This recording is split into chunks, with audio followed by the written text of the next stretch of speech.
Hello and welcome to online data for study benefit for learning. दोस्तों, स्वागत है आप सभी का एक बड़ी और लेटेस्ट अपडेट के बारे में जो कि संबंधित है बीएड वर्सेस बीटीसी मामले पर। बीएड वर्सेस बीटीसी मामले पर सुप्रीम कोर्ट ऑफ इंडिया की तरफ से दिए गए आदेश को उत्तर प्रदेश में लागू करने संबंधित यहां से एक नोटिस जारी किया जाता है, जिसको लेकर हम इस वीडियो में बात करेंगे। साथ ही साथ 69,000 की बीएड करने वाले अभ्यर्थियों के बारे में भी एक बड़ी अपडेट देखने के लिए मिली है, क्योंकि जब से सुप्रीम कोर्ट ने अपना फैसला सुनाया था उसके बाद मैंने कई बार इस मुद्दे पे बात की थी, खास तौर पे बीएड करने वाले 69,000 के अभ्यर्थियों के बारे में कि भाई आप लोगों के ऊपर संकट के बादल हैं और अगर आप इसी तरीके से हाथ पे हाथ रख के बैठे रहे तो आपको नुकसान देखने के लिए मिल सकता है। तो उसमें कई बीएड करने वाले अभ्यर्थी मुझसे कह रहे थे कि सर कुछ नहीं होगा, इस मुद्दे पर आपको बताने की कोई आवश्यकता नहीं है। लेकिन मैंने जैसा कि आप सभी को कहा था कि सरकार है, सरकार को सिर्फ अपनी वोट बैंक की राजनीति से मतलब होता है, ना उसको बीएड से, ना बीटी से और ना ही शिक्षा मित्र से। अब सरकार के माध्यम से जारी किए गए लेटर को थोड़ा सा आप ध्यान से समझिए, फिर आपको पता चलेगा कि बीएड वर्सेस बीटीसी पर और सुप्रीम कोर्ट ऑफ इंडिया की तरफ से दिए गए आदेश पर आपकी सरकार क्या कह रही है। वीडियो को लाइक कर दें और शेयर कर दें, चैनल को सब्सक्राइब करके बेल आइकन को दबा लें। शेयर इसलिए कर दें जिससे कि और भी छात्रों को सटीक जानकारी मिल सके, क्योंकि जब 69,000 को लेकर पहले दिन से मैंने वीडियो बनाया था तभी से मैंने अभ्यर्थियों को इसके बारे में जानकारी देने की कोशिश की थी, लेकिन उनको लग रहा था कि बीएड करने वाले अभ्यर्थियों को मैं बाहर निकलवा रहा हूँ। नहीं, मैं सिर्फ आपको समझा रहा था कि भाई ऐसी सिनेरियो बन रहे हैं और सरकार इस पर क्या क्या कर सकती है वो आपको जान लेना चाहिए। अब बात कर लेते हैं उत्तर प्रदेश के अंदर सुप्रीम कोर्ट के ऑर्डर को लागू करने के बारे में, इसको लेकर जारी लेटर के संबंध में। यहाँ पे दोस्तों आप सभी के सामने एक लेटर देखने के लिए मिलता है जो कि जारी किया जाता है सचिव उत्तर प्रदेश बेसिक शिक्षा परिषद के माध्यम से। तारीख आपके सामने पड़ी हुई है 19/9/2023। अब इसमें मुद्दा क्या है थोड़ा सा मैं आपको डिटेल में समझा दूं कि उत्तर प्रदेश के अंदर बीएड वर्सेस बीटीसी मामले को लेकर अगर बात की जाए तो पिछले 5 सालों से कोई नई शिक्षक भर्ती तो आई नहीं है। अब जो नई शिक्षक भर्ती नहीं आई है तो पुरानी शिक्षक भर्ती तो आई थी जो कि 69,000 थी।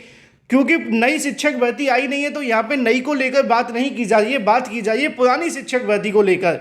अब पुरानी शिक्षक भर्ती में बीएड करने वाले अभ्यर्थी लगभग 40 से 42,000 चयनित हुए थे, जिनको नौकरी मिल गई, आज भी वो नौकरी कर रहे हैं। लेकिन अब जब से सुप्रीम कोर्ट का ऑर्डर आया तभी से बीएड करने वाले अभ्यर्थियों ने बार बार इस मुद्दे पर मुख्यमंत्री को शिकायतें भेजना शुरू कर दिया, जिसमें उन्होंने मांग की कि भाई बीएड करने वाले अभ्यर्थियों को 6 महीने का ब्रिज कोर्स करवा दिया जाए, क्योंकि एनसीटीई ने कहा था कि 2 साल के अंदर इनको ब्रिज कोर्स हो जाना चाहिए।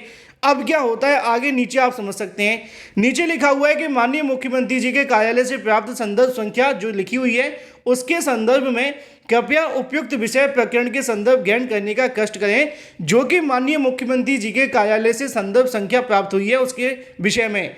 नीचे लिखा हुआ है कि आपके द्वारा अपने पत्र में 69,000 शिक्षक भर्ती के, मैं हटा देता हूँ इससे जिससे कि आप लोग पढ़ सकें, 69,000 शिक्षक भर्ती के चयनित बीएड अभ्यर्थियों को ब्रिज कोर्स कराए जाने का अनुरोध किया गया है। इस संबंध में आपको अवगत कराना है। ये जो लाइन लिखी हुई है ना, ये तो आपने पहले भी पढ़ी होगी और इसके बारे में आपको पता होगा, लेकिन फिर भी मैं आपको बता दूं, इसमें लिखा हुआ है कि माननीय न्यायालय के माध्यम से 6,800 की चयन सूची को क्वैश कर दिया गया है और सूची को दोबारा से रिविजिट करने का आदेश दिया है। ऐसे में अगर उस सूची को रिविजिट किया जाता है तो हम यहाँ पे ब्रिज कोर्स नहीं करवा सकते। तो इसमें कुछ भी नया नहीं है, ये सब पुराना है। लेकिन नया आपको इससे नीचे देखने के लिए मिलेगा और वो आपके लिए काफ़ी ज़्यादा महत्वपूर्ण है। यहाँ पे लिखा हुआ है कि माननीय उच्च न्यायालय द्वारा पारित आदेश 13/3/2023 के विरुद्ध में विशेष अपील 172/2023 महेंद्रपाल अन्य बनाम की जो याचिका है वो अभी मामला न्यायालय में विचाराधीन है। लेकिन ये है कि आपके द्वारा अपने संदर्भ के साथ संकलन राष्ट्रीय अध्यापक शिक्षा परिषद के द्वारा निर्गत अधिसूचना दिनांक 28/6/2018 को क्वैश सेट असाइड यानी कि रद्द कर दिया गया है। 28/6/2018 के उस नोटिफिकेशन को रद्द करते हुए माननीय सर्वोच्च न्यायालय ने योजित विशेष अपील संख्या 50/68/2023 देवेश शर्मा बनाम यूनियन ऑफ इंडिया एवं अन्य को लेकर 11 अगस्त 2023 को निम्नवत आदेश पारित किए हैं। अब क्या आदेश पारित किया वो आप सभी के सामने लिखा हुआ है।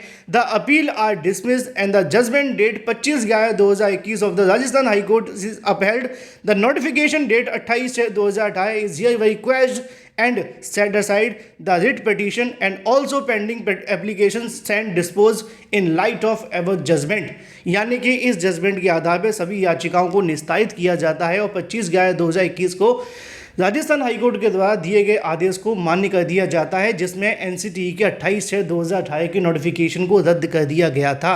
और ये सबसे बड़ी अपडेट है बीएड करने वाले 69,000 के अभ्यर्थियों के बारे में, जिसमें उन्होंने ये कह दिया है बीएड करने वाले अभ्यर्थियों से कि भाई अभी हम आपको बेच कोर्स नहीं करवा सकते हैं क्योंकि आपकी सूची को रिविजिट करना है। पहला, चलो मान लेते हैं इस बात को भी, लेकिन रिविजिट करने को लेकर बात अलग थी, बेच कोर्स कराने की बात अलग थी, क्योंकि बेच कोर्स को लेकर तो कोर्ट ने मना नहीं किया। आप चाहे तो बेच कोर्स करा लो, हाँ बाद में कोर्ट मना कर दे तो मत कराना, लेकिन आपकी मनसा ही नहीं है कराने की। यही तो मैं आपको समझाया था कि सरकार यहाँ पे आपके लिए या किसी के लिए बोली नहीं रही है।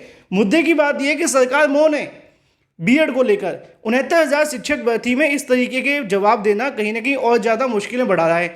अब जब छात्र ये कहते हैं कि भाई एनसीटीई के नोटिफिकेशन के आधार पे 6 महीने का बेच कोर्स आपको करवाना चाहिए, जो कि एनसीटीई ने अपने 28/6/2018 के नोटिफिकेशन में कहा था, उसी को लेकर यहाँ पे सरकार के माध्यम से क्या कहा जाता है कि भाई वो 28/6/2018 का नोटिफिकेशन तो अभी रद्द कर दिया गया है माननीय सुप्रीम कोर्ट के ऑर्डर के आधार पर 11 अगस्त 2023 को, तो ऐसे में अभी इस मुद्दे में वो कुछ भी नहीं कर सकते हैं। मतलब बीएड वर्सेस बीटीसी मामले में 69,000 शिक्षक भर्ती को लेकर एक नाटकीय मोड आपको देखने के लिए मिल रहा है, जहां पर सरकार ये कह रही है कि अभी हम आपको बेच कोर्स नहीं करा सकते क्योंकि मामला न्यायालय में लंबित है। दूसरी ओर जिस आदेश के आधार पर आपको बेच कोर्स करवाना है वो सुप्रीम कोर्ट ऑफ इंडिया के माध्यम से रद्द कर दिया गया है। यानी कि निश्चित तौर पे अब 69,000 शिक्षक भर्ती के अभ्यर्थियों को अगर अभी भी आपको लगता है कि भाई 69,000 शिक्षक भर्ती ऐसी रहेगी, कुछ भी नहीं होगा, तो ये आपका भ्रम है। क्योंकि मैंने हमेशा से आप सभी को कहा था कि 2 साल से ज़्यादा का समय हो चुका है और बीएड करने वाले अभ्यर्थियों को अभी तक बेच कोर्स नहीं करवाना, ये एक नेगेटिव पॉइंट है आपके लिए, क्योंकि सुप्रीम कोर्ट का 11 अगस्त 2023 का ऑर्डर बेच कोर्स को सपोर्ट नहीं करता है और 2 साल का समय हो चुका है, लेकिन सरकार आपको करवा नहीं रही है। ये ऑर्डर तो 13 मार्च 2023 को जारी किया गया ना, लेकिन आपको 2 साल कब हुए थे? 4 महीने पहले, यानी कि दिसंबर के अंदर, नवंबर के अंदर, अक्टूबर 2022 में आपको 2 साल हो गए थे। उसके बाद भी सरकार का 4-5 महीने बाद एक ऑर्डर आता है जिसको लेकर आज सरकार इस बात को कह रही है कि हम बेच कोर्स नहीं करवा सकते क्योंकि रिविजिट करना है। और रिविजिट करने के लिए 90 दिन का समय दिया गया था, लेकिन सरकार ने वो भी नहीं किया क्योंकि अभ्यर्थी तो कोर्ट चले गए। तो 69,000 के बीएड को लेकर अब सरकार कहीं ना कहीं गोल गोल घुमाने का काम कर रही है।